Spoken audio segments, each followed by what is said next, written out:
Kalau dah ada lampu, jangan taruh lilin. Kalau dah dapat tukang masak yang satu, jangan cari yang lain. Okay? See you in next video. Assalamualaikum warahmatullahi taala wabarakatuh. Simply the best. Bye-bye. You're simply the best. Better than all the rest. Better than... Assalamualaikum guys. Apa khabar semua? Harap semua dalam keadaan sihat walafiat dan dilindungi Allah, insya-Allah. Okey. So hari ini kita ada nak masak dia ala-ala ikan masala ataupun tak tahulah macam mana masalah yang ada. Okey, ramuan ni saya dapat, saya ada jujur saya cakap.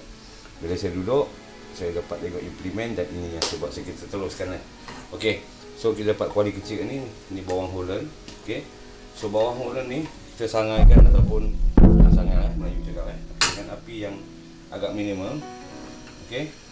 So sementara yang kita nak tunggu dia ni agak dibakar, kita ada herba, Melayu cakap herba tau, yang ada mustard seed semualah. Semua yang dekat dalam buat tu kalau kita nak makan, kita nak masak ikan masala ataupun kari ikan. Herba kita perlu ada 4 sekawan. Saya ada kujik serbuk, saya ada cili powder, saya ada minyak sapi, ketumbar, coriander leaf sampai jatuh. Okey. Saya ada bawang putih yang telah dicincang-cincang halus. Dan juga sini rempah, rempah ikan. Kalau nak pakai rempah daging boleh, tak jadi masalah. Dan after that, after yang ni semua dah habis, nanti saya tunjukkan dia petop. Okey, kita panaskan minyak kita sekarang. Pasal bawang Holland kita pun yang kita sangai tadi pun dia dah ada kat sini, dah okey, insya-Allah. So minyak kita dah panas, kita campurkan sedikit minyak sapi kita. Kalau tak ada tak apa. Ini pasal teraju saya ada jadi saya pakai. Kalau awak tak ada tak apa. Okey.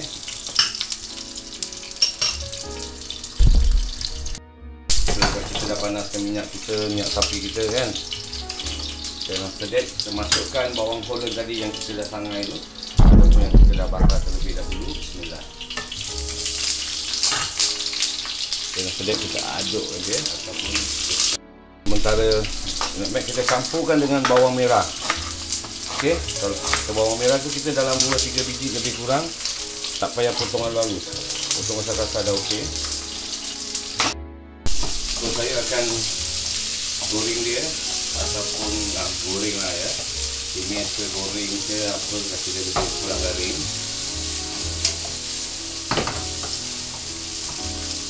Okey. Ikan apa pula yang kita nak pakai kan? Okey, ikan terserah. Awak nak ikan tenggiri, bersama yang Melayu banyak ikan tenggiri. Ikan tenggiri ke ikan apa lagi? Ikan merah ke apa lagi ikan lah. Terpulang lah. Mana yang awak selera. Tetapi kalau boleh jangan pakai ikan tembung atau ikan apa panggil, ikan selah yang kecil ke atau ikan kecil. Jangan. Saya kira cuma pakai ikan yang agak besar pasal isi dia tebal kan. So bila bawang kita dah mula garing kan, kalau awak tengok kat sini ya, dia dah mula garing. Kita masukkan kita punya cili powder. Kalau awak nak pedas, taruh dia lebih-lebih. Kalau awak tak nak, dan agak-agak je dah okey lah. Okey, kunyit serbuk tadi. Kita punya herba yang tadi saya cakap tu kan. Dan after that, bawang putih yang cincang. Masak ni senang, semua main lebuh saja kat dalam ataupun campak je kat dalam. Dan after that, kita stir lagi. Kita matikan dia. Dan mungkin okey, sambil-sambil masak ni saya ingin mengucapkan ribuan terima kasih, jutaan terima kasih kepada siapa-siapa yang membantu saya subscribe dan menonton video saya, share, like dan sebagainya. Saya harga. Setelah lebih kurang 5 minit, kita masukkan rempah kari kita. Macam tadi saya cakap, awak nak pakai kari ikan boleh, atau tak nak ada kat rumah ada rempah kari daging pun boleh. Jangan susah. Pasal kita bukan masak kari ikan yang original, tidak. Kalau awak tengok betul-betul rencah dia yang kita masuk tu semua bukanlah kari ikan. Dia almost the same tapi bukan. Sebab kalau kari ikan dia tak ada 4 sekawan. Sementara yang kari kita yang kita taruh tu kita nak tunggukan, dan kita kalau ada cili merah, kita ambil lah cili merah kita tu sebatang 2 apa kan. Dan after that kita potong kat tengah untuk buat hiasan ataupun ramuan kita tu supaya dia lagi sedap. Okey. belah dia tak kisahlah nak belah mana, belah tengah, belah tepi, kiri, kanan, tak ada masalah kan, janji dia terbelah. Okey, kalau awak suka pedas, tambahkanlah cili yang pedas. Kalau tidak, jangan. Dan after that, ginger ataupun alia. Kalau awak nak potong lalu macam gini boleh, kalau tak nak tadi yang macam mula-mula saya tunjuk yang lebar gini kan, pun boleh, tak jadi masalah.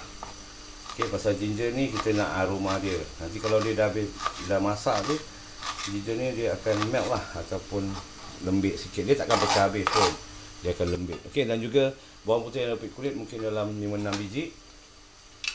So, sini saya ada tomato puri. Kenapa saya pakai tomato puri? Pasal saya tak taruh tomato dan tak juga taruh air asam. Jadi dia tak ada masam-masam sikit. So, saya perlukan tomato puri. Okey? Untuk ramuan dia tu lagi pekat dan dia agak masam-masam sikit. So, kita masukkan serbuk perasa. Serbuk perasa terpulang ya. Kalau awak kat rumah ada garam dan juga haji, pakai je. Saya tak pakai haji. Dan saya cuma pakai serbuk perasa yang Chicano tu, ataupun awak nak pakai yang apa brand dia, saya pun lupa, Roko ke dan sebagainya tu, dan semua dekat dalam. Nak ayam boleh, nak kambing ke apa semua boleh. Jadi itu je lah yang saya pakai, saya tak ada pakai lagi. Alright, so kita tunggu masakan kita sampai dia betul-betul pekat, absorb. Dan saya menggunakan ikan merah ataupun angguli yang dah dikopek kulit ni Tapi nanti bila nak masak tu, nanti kita potonglah setengah ke suku dia tak besar. Jadi kalau awak tengok kat sini kan, dia dah mula pekat sikit lah ramuan kita yang kita taruh rempah dan sebagainya. Okay, so now kita dah boleh taruh susu kita. Bila awak taruh susu, warna tu dia akan bertukar. Jadi jangan risau. Sebab tu tadi saya dia nampak, kalau awak tengok betul, dia nampak macam agak pekat. Dan kita masukkanlah ikan-ikan kepala ikan kita pun keras kan. Jadi isi ni yang tadi saya cakap tu kan, saya akan potong dia mungkin potong 3, potong 2. Okeylah, potong 3 boleh lah, jangan kecil sangat kan.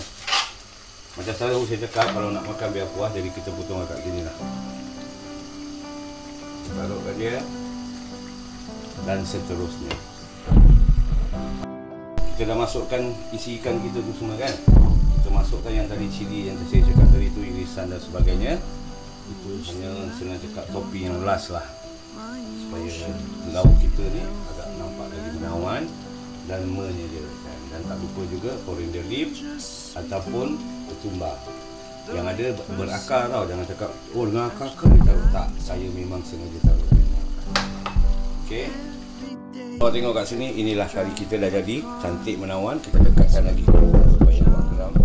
Ini ramuan secara jujur saya cakap, saya adakan gabungan ramuan gabungan yang saya reka sendiri. Selamat mencuba. InsyaAllah kalau awak ikut metod yang betul, apa yang saya buat sama, rasa dia akan menawan. Ini yang saya dapat share bersama. InsyaAllah awak semua dapat mencuba. Okey, kita jumpa di next video. This video, Assalamualaikum warahmatullahi taala wabarakatuh. Simply the best. The final is Pepsi Cola yang saya pakai. Bismillah. Pepsi Cola ni dia akan, okey, nampak ni kita Pepsi Cola.